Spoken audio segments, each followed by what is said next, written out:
দীর্ঘদিন পর বিদেশ থেকে ফেরার পর আদালতে আত্মসমর্পণ করেছিলেন আমার দেশ সম্পাদক মাহমুদুর রহমান। কিন্তু আদালত শুনানি শেষে সাবেক প্রধানমন্ত্রী শেখ হাসিনার ছেলে সজীব ওয়াজেদ জয়কে অপহরণ ও হত্যা চেষ্টার মামলায় তাকে কারাগারে পাঠান বিচারিক আদালত। এ মামলায় সাজাপ্রাপ্ত আসামি তিনি। মামলাটিতে আমার দেশ সম্পাদকের বিরুদ্ধে কি অপরাধ আনা হয়েছে? যুক্তরাষ্ট্র প্রবাসী মোহাম্মদুল্লাহ মামুন বিএনপির সহযোগী সংগঠন জাসাসের কেন্দ্রীয় সভাপতি এবং যুক্তরাষ্ট্র বিএনপির সভাপতি ছিলেন। পরিবার নিয়ে কানেটিকাটের ফেয়ারফিল্ড কান্ট্রিতে বসবাস করেন তিনি। আওয়ামী লীগের সভাপতি শেখ হাসিনার ছেলে সজীব ওয়াজেদ জয় স্ত্রী সন্তান নিয়ে থাকেন যুক্তরাষ্ট্রের ভার্জিনিয়ায়।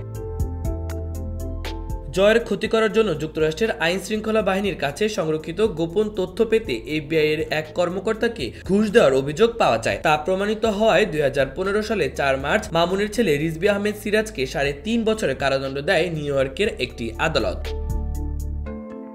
ওই রায়ের পর জয়কে অপহরণের চক্রান্তের অভিযোগে 2015 সালে 3 আগস্ট গোয়েন্দা পুলিশের পরিদর্শক ফজলুর রহমান ঢাকার পল্টন থানায় একটি মামলা দায়ের করেন। এই মামলায় আসামি করা হয় মাহমুদুর রহমানকেও। সেখানে বলা হয় 2011 সালে সেপ্টেম্বর মাসের আগে মামুন সহ বিএনপি ও বিএনপি নেতৃত্বাধীন জোটভুক্ত অন্যান্য দলের উচ্চ পর্যায়ের নেতারা একত্রিত হয়ে জয়কে আমেরিকায় অপহরণ করে হত্যার ষড়যন্ত্র করেছিলেন।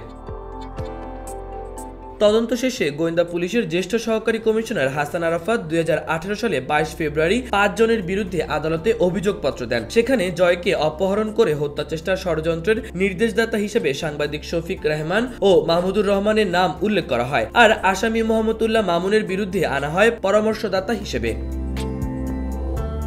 অভিযোগপত্রে বলা হয় মামুনের ছেলে রিজভী আহমেদ যুক্তরাষ্ট্রের তদন্ত সংস্থা এফবিআই এর কাছ থেকে সজীব ওয়াজেদ জয়ের ব্যক্তিগত তথ্য সংগ্রহ করেন, পরে তা অন্য আসামিদের সরবরাহ করেন। আর প্রবাসী ব্যবসায়ী মিজানুর রহমান এই ষড়যন্ত্রের অর্থ যোগানের পাশাপাশি পরামর্শদাতা হিসেবে যুক্ত ছিলেন।